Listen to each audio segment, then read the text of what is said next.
नमस्कार दोस्तों, कैसे हैं आप लोग। मेरा नाम सौरभ कुमार है और मैं आप लोग के यहाँ पर इतिहास एनसीईआरटी सार संग्रह क्लास 6 ट्वेल्व पढ़ा रहा हूँ, जो कि आपका वन लाइनर है और इस किताब से हम लोग पढ़ने जा रहे हैं। जो है आपका टॉपिक प्राचीन इतिहास का चैप्टर नंबर 18 पढ़ेंगे। तो अध्याय 18 पढ़ेंगे आज, ठीक है। और इसका नाम है उत्तर भारत, 3 साम्राज्यों का काल। तो उत्तर भारत में 3 साम्राज्यों का काल 8वीं शताब्दी से लेकर 10वीं शताब्दी तक कैसा था। उत्तर भारत में 3 साम्राज्यों का काल 8वीं शताब्दी से लेकर 10वीं शताब्दी तक, ठीक है। तो आगे देखते हैं उत्तर भारत के राजवंश। तो सबसे पहले हम पढ़ेंगे उत्तर भारत में कौन कौन सा राजवंश था। तो एक आपका राजवंश का नाम था पाल राजवंश, एक आपका है प्रतिहार राजवंश और एक आपका है राजपूत राजवंश, ठीक है। 3 तरह के राजवंश थे उत्तर भारत में, ठीक है। लगभग आपके 6वीं शताब्दी से लेके 8वीं शताब्दी के बीच में, ठीक है। 8वीं 9वीं शताब्दी तक लगभग 200-300 साल तक उन्होंने राज किया है, ठीक है। तो पाल वंश के राजा थे सबसे पहले गोपाल, जिनका शासन 750 एडी से लेकर 770 एडी था। उसके बाद आपका है धर्मपाल 770 से लेकर 810। उसके बाद आपका देवपाल 810 से लेकर 850 एडी। विग्रहपाल 850 से लेकर 854 एडी। नारायणपाल 854 से 898 एडी। महिपाल प्रथम 988 से लेकर 1038 एडी प्लस रामपाल 1075 एडी से लेकर 1126 एडी और मदनपाल 144 एडी से लेकर 1162 एडी। तो आपका ये पाल वंश के राजा थे गोपाल, धर्मपाल, देवपाल, विग्रहपाल, नारायणपाल, महिपाल प्रथम, रामपाल और उसके बाद मदनपाल, ठीक है। इसके बाद आपका यहाँ पर है उत्तर भारत के राजवंश, तो जिसमें आपका प्रतिहार, जिसे गुर्जर प्रतिहार भी बोलते हैं। तो इसके सबसे पहले राजा के नाम था नागभट्ट प्रथम, जो कि 730 से लेकर 756 एडी तक थे। उसके बाद पथसराज 775 से लेकर 800, नागभट्ट द्वितीय 800 से लेकर 833 एडी, मिहिरभोज प्रथम 836 से लेकर 885 एडी, महेंद्रपाल प्रथम 885 एडी से लेकर 910 एडी और महिपाल प्रथम आपका 912 एडी से लेकर 944 एडी। तो नागभट्ट प्रथम 730 एडी, वत्सराज 775 एडी, नागभट्ट तृतीय 800, मिहिरभोज प्रथम 836 एडी, महेंद्रपाल प्रथम 885 एडी और महिपाल प्रथम 912 एडी, ठीक है। उसका आपका आता है राष्ट्रकूट राजवंश। तो इसका सबसे पहला राजा था दंतीदुर्ग, जो कि 735 एडी से लेकर 756 एडी तक था।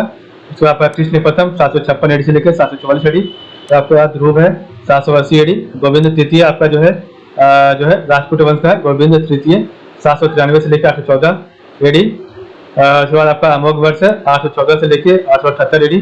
कृष्ण तृतीय आपका है 878 एडी से लेकर 914 एडी। और भी है इंद्र तृतीय है, तो इंद्र तृतीय 915 से लेकर 927 और कृष्ण तृतीय है 934 से लेकर 996 एडी। तो ये आपके राजा है राजपूत वंश है। तो इसमें आपके कृष्णा, गोविंद, इंद्र मिलेंगे, ठीक है। राजपूत याद रहेगा, भगवान का नाम जल्दी मिलेगा तो दुर्गा कर लीजिए, ठीक है। तो कृष्ण है, फिर उसका ध्रुव है, गोविंद है, अमोघ वर्ष है और आपका फिर कृष्ण है, इंद्र है और तृतीय है कृष्ण तृतीय, ठीक है। तो सबसे पहले राजपूत वंश में दंतीदुर्ग, कृष्ण प्रथम, ध्रुव है, गोविंद तृतीय है, अमोघ वर्ष है, कृष्ण तृतीय है, इंद्र तृतीय और कृष्ण तृतीय है। प्रतिहार में नागभट्ट प्रथम है, वत्सराज है, नागभट्ट द्वितीय है, वीरभोज है और महेंद्रपाल प्रथम है। एक आपका यहाँ पर महिपाल प्रथम है, एक आपका महेंद्रपाल प्रथम, दोनों में कंफ्यूज मत कीजिएगा, ठीक है। तो महेंद्रपाल प्रथम आपका जो है महेंद्रपाल प्रथम नागभट्ट प्रतिहार राजवंश में है और महिपाल प्रथम भी आपका जो है प्रतिहार राजवंश में है। अब हम बारी बारी से पढ़ेंगे सबको। तो पाल वंश, तो 8वीं शताब्दी के प्रारंभ में शैल वंश के एक राजा ने पौंड या उत्तरी बंगाल पर अधिकार कर लिया। तो 8वीं शताब्दी के प्रारंभ में शैल वंश के एक राजा ने पौंड या उत्तरी बंगाल पर अधिकार कर लिया। कश्मीर नरेश ललितादित्य मुक्तापीड़ और कन्नौज नरेश यशो बर्मन ने भी बंगाल पर आक्रमण किया था और कामरूप असम नरेश हर्षदेव ने अवसर पाकर बंगाल को विजित कर लिया। अतः एक दृढ़ शासन के अभाव में बंगाल अव्यवस्था और अराजकता का केंद्र बन गया, ठीक है। तो 8वीं शताब्दी के प्रारंभ में शैल वंश के एक राजा ने पौंड या उत्तरी बंगाल पर अधिकार कर लिया। कश्मीर नरेश ललितादित्य मुक्तापीड़ और कन्नौज नरेश यशो बर्मन ने भी बंगाल पर आक्रमण किया और किया था। कामरूप जो है असम नरेश हर्षदेव ने अवसर पाकर बंगाल को विजित कर लिया। अतः एक दृढ़ शासन शक्ति के अभाव में बंगाल अव्यवस्था और अराजकता का केंद्र बन गया, ठीक है। तो यहाँ पर किसने आपका जो है आक्रमण किया था। कश्मीर नरेश ललितादित्य मुक्तापीड़, कन्नौज नरेश यशो बर्मन और असम नरेश हर्षदेव। आक्रमणों के इस क्रम ने बंगाल में चारों ओर अशांति एवं अव्यवस्था उत्पन्न कर दी, जिससे परेशान होकर सभी सरदारों और जनता ने मिलकर गोपाल नामक व्यक्ति को अपना राजा चुना था, उसे संपूर्ण बंगाल का शासक स्वीकार कर लिया। तो आक्रमणों के इस क्रम में बंगाल में चारों ओर अशांति एवं अव्यवस्था उत्पन्न कर दी, और जिससे परेशान होकर सभी सरदारों और जनता ने मिलकर गोपाल नामक व्यक्ति को अपना राजा चुना था और उसे संपूर्ण बंगाल का शासक स्वीकार कर लिया। गोपाल जो है, जिसका शासनकाल 750 एडी से लेकर 770 एडी तक है, 20 साल तक। तो पाल साम्राज्य की स्थापना 750 ईस्वी में गोपाल ने की। तिब्बती लामा व इतिहासकार तारानाथ के अनुसार गोपाल ने उदंतपुरी में एक बौद्ध मठ का निर्माण करवाया था। तो पाल साम्राज्य की स्थापना 750 ईस्वी में गोपाल ने की। तिब्बती लामा व इतिहासकार तारानाथ के अनुसार गोपाल ने उदंतपुरी में एक बौद्ध मठ की निर्माण करवाया था। 8वीं शताब्दी में बंगाल में जो आंतरिक अव्यवस्था फैली हुई थी उसे मत्स्य न्याय कहा गया है। तो 8वीं सदी में बंगाल में जो आंतरिक अव्यवस्था फैली हुई थी उसे मत्स्य न्याय कहा जाता है।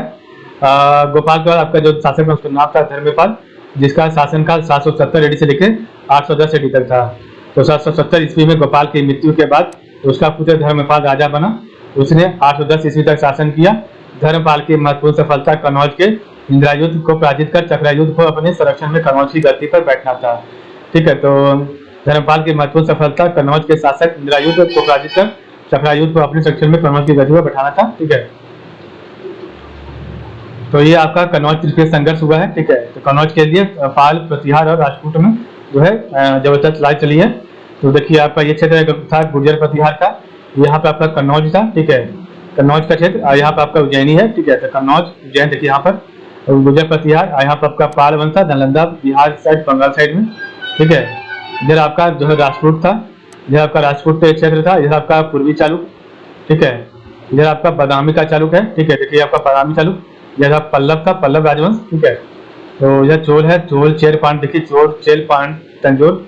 गंग आपका यहाँ पर है, गंग, चोर, चेर, पांड्य, चोल, तंजोर, पल्लव, कांचीपुरम, चालुक्य, बादामी चालुक, पटकल, मानकेत, सब आपका यहीं पर है। ठीक है, तो गुर्जर प्रतिहार यहाँ पर है। यहाँ पर आपका गुर्जर प्रतिहार के नीचे माउंट आबू पर्वत है, ग्वालियर यहाँ पर है, चंदेल है, मालवा है, उज्जैन है, धार है, परमार है, तो परमार राजवंश यहाँ पर है। गुजरात यहाँ पर आपका एलोरा है, राजपूत राजवंश। बरार यहाँ पर है, गंग है, कलिंग है, उड़ीसा, उत्कल, पूर्वी चालुक्य यहाँ पर है, बंग है, पहाड़पुर है, कामरूप है, मगध, नालंदा, पाल, मगध पाल राजवंश, मगध राजवंश, कन्नौज है, गुर्जर प्रतिहार। ठीक है, और इधर आपका मुल्तान की अरब है। ठीक है, इधर इस साइड में कश्मीर ऊपर में आपका, तो गुर्जर प्रतिहार, पाल और राजपूत, ये तीनों में जो है लड़ाई हमेशा चलता था। ठीक है,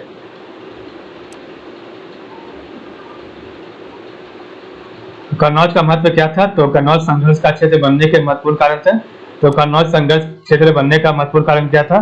तो हर्ष के बाद उत्तर भारत में सर्वाधिक महत्वपूर्ण नगर व उपजाऊ क्षेत्र होना, और गंगा नदी के किनारे स्थित होने के कारण व्यापारिक दृष्टि से महत्वपूर्ण था, और गंगा और यमुना के मध्य स्थित होना था, और तीन महाशक्तियों की गुर्जर, प्रतिहार, पाल व राजपूत राजनीतिक महत्वाकांक्षाओं की पूर्ति होना था। ठीक है, तो ये आपका कन्नौज का महत्व। तो हर्ष के बाद उत्तर भारत का सर्वाधिक महत्वपूर्ण नगर व उपजाऊ क्षेत्र था, गंगा नदी के किनारे स्थित होने के कारण व्यापारिक दृष्टि से महत्वपूर्ण था, गंगा यमुना के मध्य स्थित था, और तीन महाशक्तियों गुर्जर, प्रतिहार, पाल और राजपूत राजनीतिक महत्वाकांक्षाओं की पूर्ति जो करता था आपका कन्नौज। ठीक है,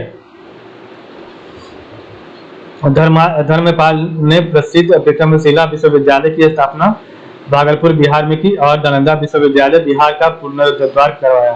तो धर्मपाल ने प्रसिद्ध विक्रमशिला विश्वविद्यालय की स्थापना भागलपुर बिहार में की, और नालंदा विश्वविद्यालय बिहार का पुनरुद्धार करवाया। उसने नालंदा विश्वविद्यालय के व्यय की पूर्ति के लिए 200 गांवों के राजस्व को दान में दे दिया था। ठीक है, तो उसने नालंदा विश्वविद्यालय के व्यय की पूर्ति के लिए 200 गांवों को राजस्व में दान दे दिया था। ठीक है, धर्मपाल को राजपूत राजा ध्रुव से पराजित होना पड़ा। तो धर्मपाल को राजपूत राजा ध्रुव से पराजित होना पड़ा। इससे पहले ध्रुव प्रतिहार राज्य को भी पराजित कर चुका था। तो धर्मपाल को राजपूत राजा ध्रुव से पराजित होना पड़ा, और इससे पहले ध्रुव प्रतिहार राज्य को भी पराजित कर चुका था। ठीक है,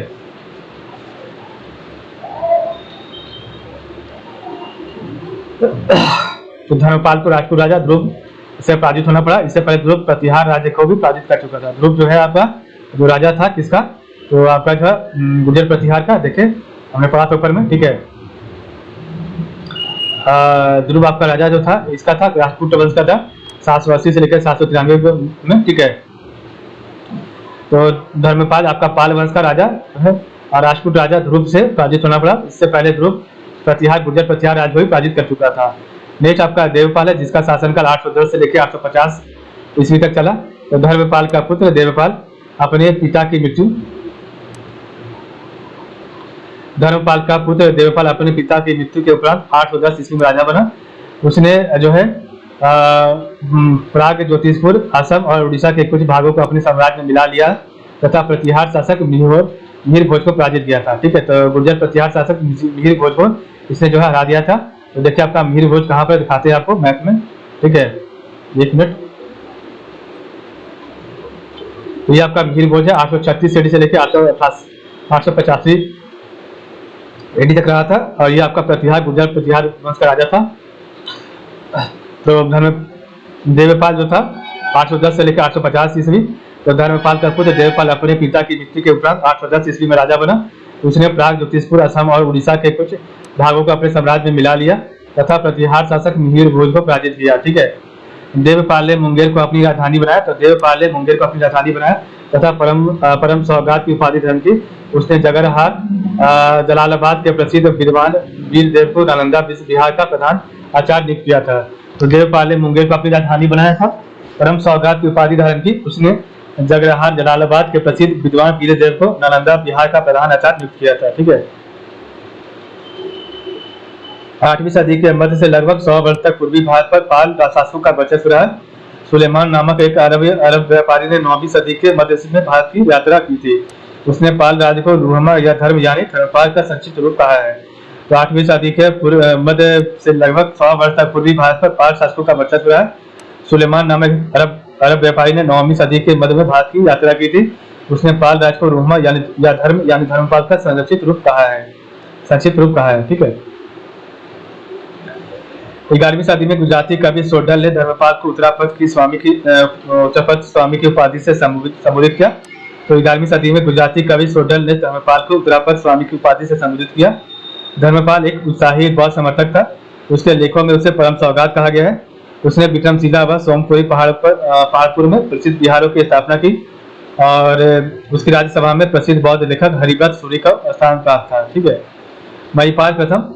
तो महिपाल प्रथम को पाल वंश का द्वितीय संस्थापक कहा जाता है। तो महिपाल प्रथम को पाल वंश का द्वितीय संस्थापक कहा जाता है। पाल शासक बौद्ध ज्ञान, विज्ञान व धर्म के महान संरक्षक थे। तो पाल शासक बौद्ध ज्ञान, विज्ञान व धर्म के महान संरक्षक थे। पाल शासकों का तिब्बत के साथ घनिष्ठ सांस्कृतिक संबंध भी था। संत रक्षित और दीपांकर, जिसे आतिश कहा जाता है, जैसे प्रमुख बौद्ध विद्वानों को तिब्बत में आमंत्रित किया गया।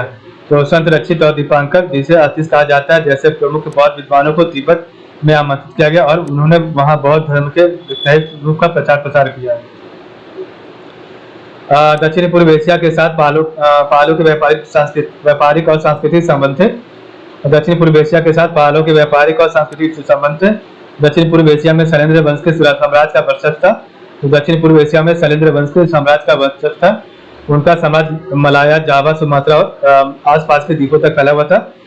शैलेंद्र शासक बौद्ध थे। उन्होंने अपने कई दूत पाल दरबार में भेजे थे तथा पाल शासक से नालंदा में एक विहार बनाने की अनुमति मांगी थी। अब हम पढ़ेंगे गुर्जर प्रतिहार के बारे में। तो गुर्जर प्रतिहार अग्निकुल के राजपूतों में सर्वाधिक प्रसिद्ध वंश था। ग्वालियर प्रशस्ति में इन्हें नाम के छोटे भाई लक्ष्मण का वंशज माना जाता है और इस वंश की स्थापना हरिश्चंद्र नामक राजा ने की, किंतु इस वंश का प्रथम वास्तविक शासक नागभट्ट प्रथम था। तो आपका जो है गुर्जर प्रतिहार का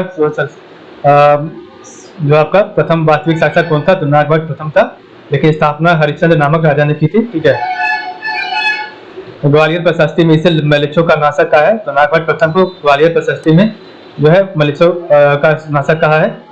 गुर्जर प्रतिहार को जो है गुर्जर प्रतिहार भी कहा जाता है और प्रतिहार साम्राज्य का वास्तविक संस्थापक और इस राजवंश का महानतम शासक भोज था। ये भोज बोलिए। ठीक है, तो प्रतिहारों को गुर्जर प्रतिहार भी कहा जाता है और प्रतिहार साम्राज्य का वास्तविक संस्थापक और इस राजवंश का महानतम शासक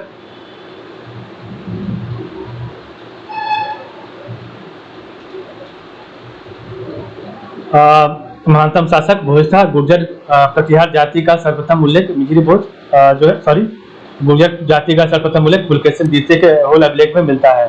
तो गुर्जर जाति का आपका जो है सर्वप्रथम उल्लेख पुलकेशिन द्वितीय के अहोल अभिलेख में हुआ है। ठीक है, तो पुलकेशिन द्वितीय आपका जो राजा था वो था वल्लभ या चालुक्य था। ठीक है, तो देख लीजिएगा।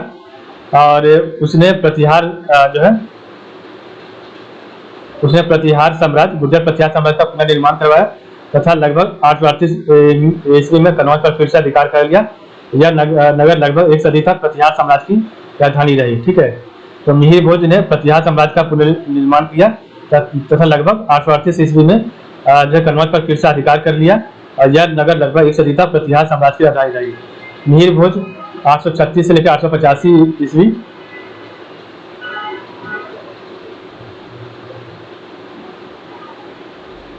ये देखिए आपका। ठीक है,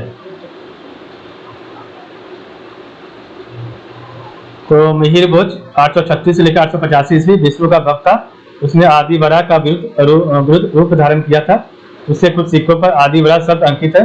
मिहिर भोज परमार से उसका अंतर बताने के लिए उसे जो है मिहिर भोज भी कहा जाता है। तो परमार में एक आपका राजा था जिसका नाम था भोज, तो उससे जो है डिफरेंस करने के लिए उसका नाम जो है मिहिर भोज रखा गया। किसका? तो गुर्जर प्रतिहार के राजा का। ठीक है, तो भोज परमार से उसका अंतर बताने के लिए उसे मिहिर भोज भी कहा जाता है। ठीक है,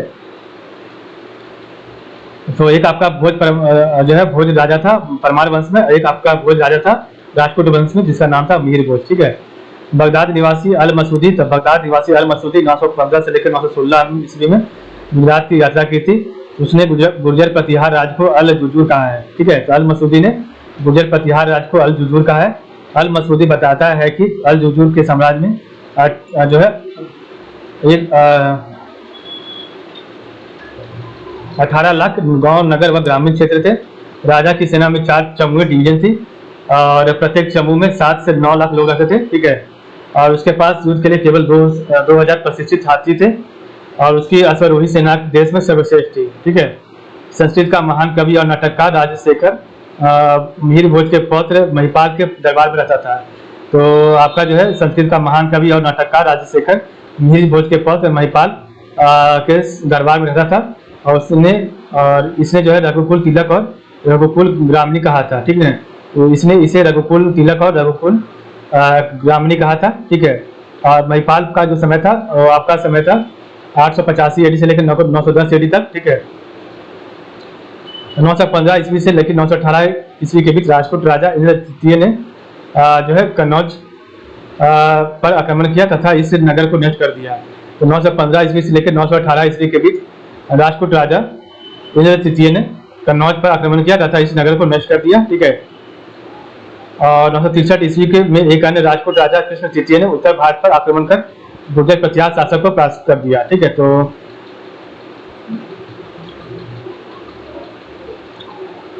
लास्ट में आपका जो राजा था गुर्जर प्रतिहार का वो था महेंद्रपाल। ठीक है, यहाँ पर कह रहा है 915 ईस्वी से लेकर 918 ईस्वी के बीच राजपूत राजा इंद्र तृतीय ने कन्नौज पर आक्रमण किया तथा इस नगर को नष्ट कर दिया। 963 ईस्वी में एक अन्य राजपूत राजा कृष्ण तृतीय ने उत्तर भारत पर आक्रमण कर प्रतिहार शासक को परास्त कर हरा दिया। अब हम पढ़ेंगे राजपूत राजवंश के बारे में। तो इस राज्य की स्थापना दंती दुर्ग ने की थी। इसने आधुनिक सोलापुर के निकट मानेखेट या मालेखेड़ को अपनी राजधानी बनाया और दंती दुर्ग ने उज्जैन में हिरण्य गर्भधान महायज्ञ किया जिसमें प्रतिहार राजा ने द्वारपाल का काम किया था। तो इस राज्य की स्थापना दंती दुर्ग ने की थी। इसने आधुनिक सोलापुर के निकट मानेखेट या मालेखेड़ को अपनी राजधानी बनाया। दंती दुर्ग ने उज्जैन में हिरण्य गर्भधान महायज्ञ किया जिसमें प्रतिहार राजा ने जो है आपका द्वारपाल का काम किया था। गोविंद तृतीय, तो गोविंद तृतीय का जो है आपका शासनकाल 793 से लेकर 814 एडी तक था और अमोघवर्ष 814 से लेकर 878 एडी तक था। तो गोविंद तृतीय और उसके बाद आपका अमोघवर्ष तो संभवतः सबसे महान राजपूत शासक थे और एक अभिलेख से ज्ञात होता है कि गोविंद तृतीय ने केरल, पांड्य व चोल राजाओं को भयभीत कर दिया था और तथा पल्लवों की शक्तिहीन बना दिया था। गोविंद ने जयंतु ग्रह प्रवृत्तवर्ष, तो जयंतु ग्रह प्रवृत्तवर्ष तृतीय की उपाधि धारण की थी गोविंद तृतीय ने। ठीक है, अमोघवर्ष ने जो 68 वर्षों तक शासन किया। उसकी रुचि युद्ध की अपेक्षा धर्म व साहित्य में अधिक थी। वह स्वयं भी, तो अमोघवर्ष स्वयं भी लेखक था। उसे राजनीतिक विषय पर कन्नड़ भाषा की प्रथम कृति कविराज मार्ग रचना करने का श्रेय दिया जाता है। और इसके दरबार में जीनसेन एवं सक्टायन रहते थे। तो आपके जो है अमोघवर्ष के दरबार में जीनसेन एवं सक्टायन रहते थे। इन्होंने अमोघ वृत्ति की रचना की है अमोघ वर्ष के काल में अरब यात्री सुलेमान भात आया था। 915 ईस्वी में महिपाल को पराजित करने और कन्नौज की प्रतिष्ठा को कम करने के बाद इंद्र तृतीय 915 से लेकर 927 ईस्वी अपने समय के सबसे शक्तिशाली राजा के रूप में सामने आया। इसके शासनकाल में अरब यात्री अल मसूदी भारत आया था। 915 ईस्वी में महिपाल को पराजित करने और कन्नौज की प्रतिष्ठा को कम करने के बाद इंद्र तृतीय 915 से लेकर 927 में अपने समय का सबसे शक्तिशाली राजा के रूप में अपने सामने आया। इसके शासनकाल में अरब यात्री अल मसूदी भारत आया था। इस राजवंश का अंतिम प्रतापी राजा कृष्ण तृतीय 934 से लेकर 996 ईस्वी हुआ। कृष्ण तृतीय ने चोल शासक परांतक प्रथम को 949 में पराजित कर चोल साम्राज्य को उत्तरी भाग पर अधिकार कर लिया। इस राजवंश का अंतिम प्रतापी राजा कृष्ण तृतीय हुआ। कृष्ण तृतीय ने चोल शासक परांतक प्रथम को 949 ईस्वी में पराजित हराकर चोल साम्राज्य के उत्तरी भाग पर अधिकार कर लिया था। वह दक्षिण में रामेश्वरम की ओर बढ़ा तथा आसपास के प्रदेशों को जीतकर उसने वहां एक विजय स्तंभ स्थापित करवाया एवं एक मंदिर का भी निर्माण कराया। तो आपका जो है कृष्ण तृतीय दक्षिण में रामेश्वरम की ओर बढ़ा तथा आसपास के प्रदेशों को जीतकर उसने वहां एक विजय स्तंभ स्थापित करवाया एवं एक मंदिर का भी निर्माण करवाया। दक्कन में राजपूत शासन 10वीं शताब्दी के अंत तक लगभग 200 वर्षों तक कायम रहा। तो दक्कन में आपका जो है राजपूत शासन 10वीं सदी के अंत तक लगभग 2 वर्षों तक कायम रहा। राजपूत राजा कृष्ण प्रथम ने एलोरा का जो है प्रसिद्ध शिव मंदिर 9वीं सदी में बनाया था। तो राजपूत राजा कृष्ण प्रथम जिसका शासनकाल 956 एडी से लेकर 774 एडी तक था, ठीक है। इसने प्रसिद्ध मंदिर जो है शिव मंदिर 9वीं शताब्दी में बनाया था। राजपूत राजाओं ने मुस्लिम व्यापारियों को अपने राज्य में बसने की अनुमति दी और साथ ही इस्लाम के प्रचार की छूट दी। कई तटवर्ती शहरों में प्रतिदिन इबादत प्रार्थना के लिए मुस्लिमों की अपनी मस्जिदें थी। इस सहिष्णुता की नीति से विदेशी व्यापार की वृद्धि में सहायता मिली, जिससे राजपूतों की समृद्धि बढ़ी। राजपूत शासक कला और साहित्य के महान समीक्षक थे। कन्नड़ साहित्य के त्रिरत्न पंपा पूर्णारन थे। प्रथम 2 विद्वानों का संरक्षक कृष्ण तृतीय था, ठीक है। उनके दरबार में न केवल संस्कृत के विद्वान थे बल्कि अनेक सहस्य कवि और लेखक भी थे जो प्राकृत और अप्रबंध में लिखते थे। ये दोनों भाषाएं अनेक आधुनिक भारतीय भाषाओं की जननी थी। महान अप्रबंध कवि स्वयंभू राजपूत राज्य से संबंधित थे। तो महान अप्रबंध कवि स्वयंभू राजपूत राज्य से संबंधित थे, ठीक है।